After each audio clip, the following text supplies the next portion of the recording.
corridors and reliable supply chains are crucial elements of this shared vision.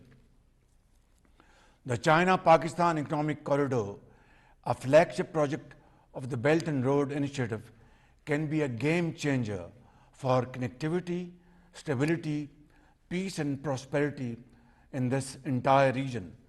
Pakistan's location serves as a natural bridge connecting Europe and Central Asia with China, South Asia and Middle East. Special economic zones being set up under the CPEC framework have direct access to our ports, which can serve as convenient conduits for regional trade promotion.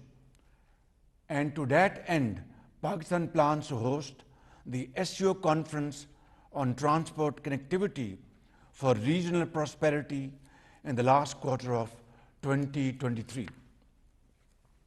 Excellencies, the SCO member states have a shared interest in ensuring peace and stability in the region, which is a precondition for economic development anywhere in the world. The hydra-headed monster of terrorism and extremism, whether committed by individuals, societies, or states, must be fought with full vigor and conviction. Any temptation to use it as a cudgel for diplomatic point scoring must be avoided under all circumstances. Terrorism in all its forms and manifestations, including state terrorism, must be condemned in clear and unambiguous terms. There can be no justification for the killing of innocent people, regardless of the cause or pretext. Similarly, religious minorities should never be demonized in the pursuit of domestic political agendas.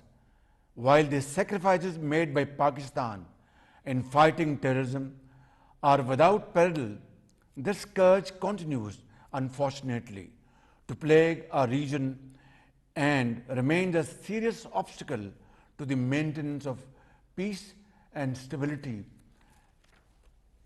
SCO countries must take concerted and immediate actions, both in their national capacities as well as collectively under the framework of SCO RATs to combat the three evils of terrorism, extremism and separatism.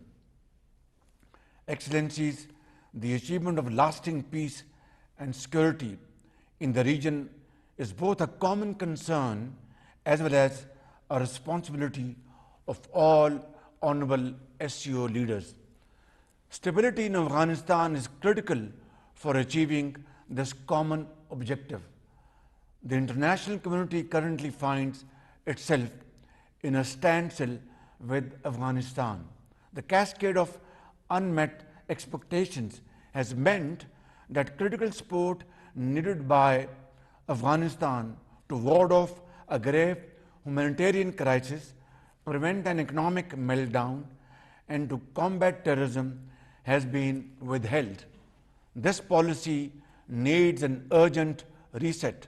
The international community should meaningfully engage with the interim Afghan government to take the next steps.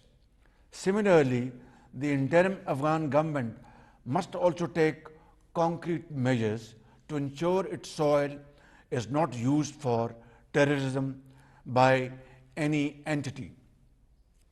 A peaceful and stable Afghanistan will not only bring economic dividends to the Afghan people, but would also unlock the true economic potential of the SCO region as well as contribute to global peace, security and progress. The SCO Afghanistan Contact Group has an important role to play in providing a platform for practical cooperation. Excellencies, climate-induced disaster is knocking on our doors. Being a global crisis that threatens humanity's survival, climate change demands global solidarity and a global response. It's time to act, and we must act now and immediately. Pakistan has lived through the horrors of climate change during the last year's devastating floods that took more than 1,700 precious lives, including those of children and babies born just few days ago, and inflicted unimaginable losses of over $30 billion on our economy. Pakistan is committed to working for a sustainable and nature-positive world that we owe to our future generations. We must also ensure that developed countries deliver on their assurances to provide enhanced support to developing countries in mitigating and adapting to the effects of climate change. Excellencies, poverty alleviation remains a pressing and burning issue for SU member states. The heightened military tensions across the globe and unprecedented hike in energy and food prices, coupled with economic recession in the aftermath of COVID-19 pandemic, have taken a heavy toll on our efforts to address the challenge. The presence of the largest number of poor people on the planet within SCO borders obliges us to have closer cooperation for poverty alleviation. I would like to thank and congratulate the SCO states on establishing the Special Working Group on Poverty Alleviation that was proposed by Pakistan. This working group has become operational and will provide an impetus to our collective efforts to eliminate poverty and improve the living standards of our people. Excellencies, to achieve the goal of sustainable peace, the fundamental rights and freedoms must be guaranteed to all.